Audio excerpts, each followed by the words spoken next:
नमस्कार दोस्तों, कैसे हैं आप लोग। उम्मीद करता हूं आप लोग बहुत अच्छे होंगे और आपकी तैयारी बहुत अच्छे से चल रही होगी। जैसे कि आपको पता है, सभी सरकारी जॉब के अपडेट लेकर हम आपके साथ जुड़ते हैं और आज का बहुत बड़ा अपडेट उन बच्चों के लिए है जिनका सपना होता है सेना में जाने का और उनका सपना है कि हम देश की सेवा करें। तो CISF फायरमैन भर्ती फायरमैन कांस्टेबल 2024 के जो नोटिफिकेशन आया था उसका ऑनलाइन जो है आवेदन आज से शुरू होने वाले हैं और जब तक मैं आपके पास ये वीडियो पहुंचाए जब तक ये आवेदन शुरू हो भी जाएंगे। अब देखिए कितना बड़ी अपॉर्चुनिटी है, 1130 पदों पर वैकेंसी आ गई है। तो बहुत सारे बच्चे इंतजार कर रहे थे कि सर कब तक छुट्टी आए, मतलब कब तक जॉब आएगी। और ठीक है, उसमें हम बात करने वाले कितनी छुट्टियाँ होती हैं, उन्होंने पूछी तो छुट्टियों पर बात करेंगे और सैलरी कितनी मिलती है उस पर बात करेंगे।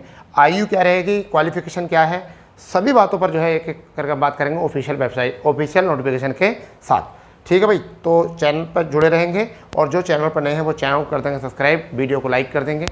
ठीक है बच्चा, तो देखिए हम करते हैं ऑफिशियल वेबसाइट पर जाते हैं और ऑफिशियल वेबसाइट पर जाने पर वहाँ पर हमने ऑफिशियल नोटिफिकेशन देखिए आपको दिख रहा होगा पूरे केंद्रीय औद्योगिक सुरक्षा बल सूचना, केंद्रीय औद्योगिक सुरक्षा बल आरक्षक अग्निपुरुष 2024 ऑनलाइन आवेदन पत्र जमा करने 31/8 से, यानी कब से बेटा 31/8/2024 से 30/9/2024 तक और रात्रि 11 बजे तक। ठीक है भाई, तो यहाँ पर देखिए लेवल 3 है और 21,700 से लेकर 69,100 तक इनका क्या होता है, ग्रेड पे होता है, सॉरी बेसिक पे होता है। और तुम्हें पता है कि 21,700 ये लिया जाएगा, 50% इसका 10,500 लगभग कितना 10,650 ये DA सब लगाकर जो है आपको 35-40 हज़ार रुपये जो है और 50,000 के समथिंग जो है सैलरी आपको मिल जाती है। फिर यहाँ पर दिया गया नियुक्ति होने पर केंद्रीय नियम के अनुसार यहाँ देखिए राष्ट्रीय पेंशन प्रणाली नामक परिभाषित संस्थान पेंशन प्रणाली भी लागू होगी जो 1 जनवरी 2004 से बाद केंद्र सरकार की सेवा कार्यभार ग्रहण में कर दिया गया था। ठीक है भैया, तो इसमें प्रक्रिया क्या है भर्ती की, सबसे पहला होगा PET का मतलब क्या होगा, आपका पहला फिजिकल होगा यानी कि शारीरिक दक्षता परीक्षा, फिर शारीरिक मानक परीक्षण होगा, आपका शारीरिक मानक परीक्षण होगा, दस्तावेज सत्यापन यानी DB होगा। ठीक है, और OMR या कंप्यूटर आधारित CBT मोड पर अभी क्लियर नहीं है कि OMR पर होगा या कंप्यूटर CBT पर होगा मोड पर अंतर्गत लिखित परीक्षा और फिर चिकित्सा परीक्षा में शामिल भर्ती के प्रमुख जो है विशेष नियम होंगे। तो देखिए क्या है, आवेदन पत्र केवल कैसे जाएंगे, ऑनलाइन जाएंगे। ठीक है, ऑनलाइन माध्यम से जाएंगे। ठीक है, यहाँ पर देखो सारे PET होगी, ठीक है, PST होगी, दस्तावेज होगा, लिखित परीक्षा, ठीक है, विस्तृत DME यानी कि मेडिकल, फिर RME यानी कि पूर्वावलोकन री मेडिकल परीक्षण जो होता है, ये प्रक्रिया होनी है। आगे OMR सीट कंप्यूटर बेस्ड पर होगा, दोनों भाषाओं में पेपर होगा, अंग्रेजी हिंदी में, दस्तावेज होंगे पूरे। यहाँ से टोटल बात कर दी गई है, ये अब हमारे किसी काम की चीज़ नहीं है। अब हम आगे बढ़ते हैं। यहाँ देखिए बहुत बढ़िया, यहाँ ग्रेड पे जो है वो 21,700 से लेकर 69, मैं बेसिक पे जो है 21,700 से लेकर 6900 तक है। भारत का नागरिक होना जरूरी है, किसी भी राज्य से बिलोंग हो आप भर सकते हो इस आवेदन को। ठीक है, इसमें टोटल पद जो है वो देख लीजिए, टोटल पद जो है आपके कितने हैं, वो 1130 पद हैं, ये कैटेगराइज बाई है। ठीक है, और यहाँ पर देखिए आरक्षित विशेष वर्ग SC ST को इनको सबको कोटा भी दिया जाएगा। ठीक है, इस पर कोटे पर बात कर दी गई है। ठीक है भाई, चलिए और आगे बढ़ते हैं अब शैक्षणिक योग्यता क्या होनी है। सबसे पहली बात है शैक्षणिक योग्यता क्या होगी। ठीक है, तो शैक्षणिक योग्यता जो है आपने केवल 12वीं पास कर ली हो, केवल क्या करी हो, 12वीं कक्षा पास करनी होनी चाहिए। ठीक है, समकक्ष योग्यता होनी चाहिए। विज्ञान विषय के साथ मान्यता प्राप्त बोर्ड विश्वविद्यालय से कौन सी आपकी अंतिम तिथि से क्या होना चाहिए, विज्ञान विषय आपके पास होना चाहिए। ठीक है, विज्ञान विषय से आपने क्या कर रही हो, 12वीं पास कर ली हो। ठीक है, ये इस बार थोड़ा चेंज किया गया है, पहले ऐसा कुछ नहीं होता था, समझ गए नहीं। फायरमैन में आई थिंक मुझे ध्यान है कि 10वीं हुआ करती थी और 10वीं के साथ साथ जो है क्या होता था कि किसी भी सब्जेक्ट से आपने 10वीं पास कर ली हो तो क्या है 12वीं पास हुई है। ठीक है भैया, और आपकी जो डेट होनी आप मतलब आपकी जो आयु होनी चाहिए वो 18 से 23 वर्ष होनी चाहिए। आयु सीमा कितनी, 18 से 23। अब कब से, 30 से, अर्थात इसका जन्म जो है किसके बीच में हो, 1 अक्टूबर 2001 से लेकर 30/9/2006 के बीच हो, यानी कि इसका मतलब 2001 से पहले जिनका जन्म हुआ है वो इसमें आवेदन नहीं कर सकते हैं। यानी कि जिनका जन्म 1 अक्टूबर 2001 से पहले अगर हुआ है तो वह इसमें आवेदन नहीं कर सकते, कतई नहीं कर सकते। परंतु हाँ, किसके लिए, OBC आपके 3 वर्ष की छूट दी जाएगी, तो कितनी हो जाएगी, 18 से 26 हो जाएगी। ठीक है, वहीं पर SC ST जो है इनके लिए कितनी हो जाएगी, 18 से 28 हो जाएगी। 18 से 28 होगी, 23 में 5 जोड़ देंगे यहाँ पर। भूतपूर्व सैनिकों की आयु गणना की तिथि ऑनलाइन आवेदन प्राप्त संख्या अंतिम तिथि तक की जाएगी, पश्चात 3 वर्ष।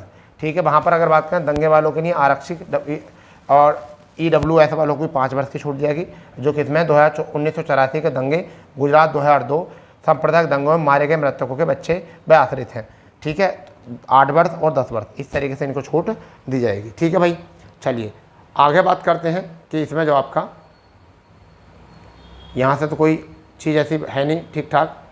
चलिए, चिकित्सा हो चुका है आपका,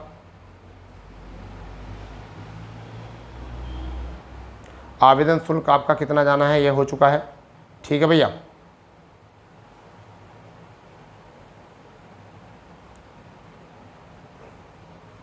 देखिए पीईटी में आ जाइए। अब ये आपके लिए बहुत इंपॉर्टेंट है, इसमें आ जाइए पीईटी में। ठीक है भैया, अब देखिए क्या, सबसे पहली बात तो शारीरिक दक्षता परीक्षा में 24 मिनट में 5 किलोमीटर रनिंग करनी है, 5 किलोमीटर दौड़ पूरी करनी है। ठीक है, अगर हाइट की बात करें तो 170 हाइट होनी चाहिए, 170 हाइट होनी चाहिए, 170 सेंटीमीटर। सीने की बात करें तो 80 से 85 5 सेंटीमीटर का फुलाव होना चाहिए। ठीक है, अब यहाँ पर कुमाऊँ गढ़वाल, कुमाऊँ हिमाचल प्रदेश, गोरखा, इनके लिए 165 सेंटीमीटर। सीना जो होना चाहिए कितना, 78 से 83 5 सेंटीमीटर का इसमें फुलाव आपका होना चाहिए। तो ये आपका हो चुका है पीटी पीएचटी के लिए। ठीक है भैया, दौड़ हो जाएगी आपकी और आपकी हाइट टेस्ट हो जाएगी। ठीक है, मिजोरम के लिए भी आपका ट्राइबल एरिया जो है उनके लिए अलग हो जाएगा। ठीक है, और तो कोई ऐसी चीज़ इसमें नहीं है। हाँ, ये हो जाएगा आपका कि आपका सिलेबस क्या है बेटा। आप सिलेबस देख लीजिए, आपका सिलेबस बहुत इंपॉर्टेंट है आपके लिए। सामान्य बुद्धि परीक्षण यानी कि तर्क शक्ति 25 प्रश्न आएंगे, 25 अंक आएंगे। वहीं पर सामान्य ज्ञान जागरूकता 25 प्रश्न आएंगे, 25 अंक होंगे। प्रारंभिक गणित आपका 25 प्रश्न होंगे और 25 अंक होंगे। अंग्रेजी या हिंदी एक चीज़ आएगी, या तो अंग्रेजी कर लो आप या हिंदी कर लो, दोनों आएंगे, मगर करनी हिंदी पड़ती है ज़्यादा बच्चों को। अंग्रेजी का मूड कम होता, कम ही बच्चे करते हैं अंग्रेजी। दोनों में चॉइस रहेगी। मल्टीपल आपके पास 25 में 25 120 प्रश्न आपके यहाँ से किए जाएंगे। कोई भी निगेटिव मार्किंग नहीं होगी, यानी कि यहाँ पर नो निगेटिव मार्किंग भैया, कोई भी निगेटिव मार्किंग नहीं होगी। छुट्टियों की बात करें तो लगभग 45 दिन आपकी छुट्टी वैसे होती है, लगभग 90 दिन की आपकी छुट्टी हो जाती है। सैलरी आपको बता दी है। ठीक है भैया, तो यहाँ पर आपको पूरा हो चुका है, देखिए क्लियर। अब बात आते हैं और आगे करते हैं कि लिखित परीक्षा पर प्रश्न जो होगा वो किस स्तर का होगा। लिखित परीक्षा में जो प्रश्न होगा वो क्या किस स्तर पर होगा, 12वीं विज्ञान विषय के स्तर पर होगा। 12वीं विज्ञान विषय के स्तर पर होगा, इसका मतलब पेपर डिफिकल्ट बनेगा ज़रूर।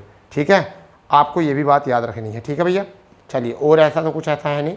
ठीक है, हाँ ये चीज़ अच्छी दी गई है, जहाँ बच्चों को बहुत ज़्यादा परेशानी होती है। जब आप मेडिकल कराओगे तो आकार, टैटू का आकार शरीर के विशेष भाग पर कोणीय हाथ पर 1/4 से कम होना चाहिए। ठीक है भैया, यानी कि कोणीय हाथ जो है उसके अंग का 1/4 से कम होना चाहिए। ठीक है, जैसे मान के चलिए आपने हाथ में बनवा रखा है टैटू, तो टैटू हाथ की जो लंबाई है उसका 1/4 से कम होना चाहिए। ठीक है, क्योंकि कुछ बच्चे जो है अपने हाथों पर कुछ टैटू बनवा लेते हैं, परंतु उनकी वो जो है बाद में उन्हें कटवाते हैं तो उनकी त्वचा जो है बेकार हो जाती है। ठीक है, वहाँ पर चयन की प्रक्रिया आपको हो चुकी है। CBT होगा, परीक्षण होगा, दस्तावेज होगा। आगे इन्होंने कहा कि हमारी तरफ से जो है EWS भूतपूर्व सैनिक, ठीक है, और सामान्य 35% पर पास होंगे, और अनुसूचित जाति, अनुसूचित जनजाति ये कितने पर होंगे, 33% पास होंगे। ये पास होना होगा, ये ज़रूरी नहीं है कि आप इसमें ही नौकरी मिल जाएगी आपको, ये केवल पास माना जाएगा। ठीक है भैया, और कोई ऐसा नहीं होगा। ठीक है, कट ऑफ पर आधारित जो है उस पर ही आपको आगे के लिए बुलाया जाएगा। ठीक है, चलिए, अब टाई होने पर किसी व्यक्ति के अंक बराबर होने पर क्या होना है समझिए। कई बार बच्चे कहते हैं अंक बराबर थे, बड़ी उम्र वाले अभ्यर्थी को वरीयता मिलेगी। आगे यदि कोई टाई होता है तो अभ्यर्थी कद तुलना करने का हल किया जाएगा, अर्थात कद लंबाई में वरीयता मिलेगी। यदि मामला अभी तक अनुसुलझा रहता है तो अभ्यर्थी को शैक्षणिक योग्यता हल किए जाने पर वरीयता मिलेगी। टाई अभी भी बनी रही है तो नामों के वर्णक्रम के हवाला देते हुए हल किया जाएगा, अर्थात जिसका नाम अंग्रेजी वर्णमाला में पहले आएगा उसको वरीयता दी जाएगी। तो कई बार बराबर अंक आ जाते हैं, इसमें भी आ जाता है। ठीक है भैया, और कोई ऐसी बात ऐसी इसमें नहीं है, मुझे तो ऐसा लगता है। अंतिम परिणाम इस पर ही आएगा, लिखित परीक्षा हो जाएगी। ठीक है, चलिए, तो ये चीज़ें हो चुकी हैं। ठीक है भैया, तो ये था पूरा। मगर जो 170 हाइट वाले हैं और सेना में जाने का जिनका सपना है, ठीक है, वो उनके लिए बहुत बड़ा चांस है, गोल्डन चांस है। सिलेबस बिल्कुल हल्का है, 25-25 के हैं टोटल। तो और निगेटिव मार्किंग है, सबसे बड़ी बात तो यह है कि निगेटिव मार्किंग है। और सैलरी लगभग 35 से 40 के, यानी कि अप्रोक्सीमेटली 50,000 के आसपास आपको DA TA रिक्शा अलाउंस लगाकर आपको आती है। और सुविधाएं आप सब जानते हो ठीक है। तो सभी बच्चे जो है आवेदन कर देंगे फटाफट, ठीक है। तो मिलते हैं अपनी नई जानकारी पे, जब तक के लिए जय हिंद, जवाहर, वंदे मातरम।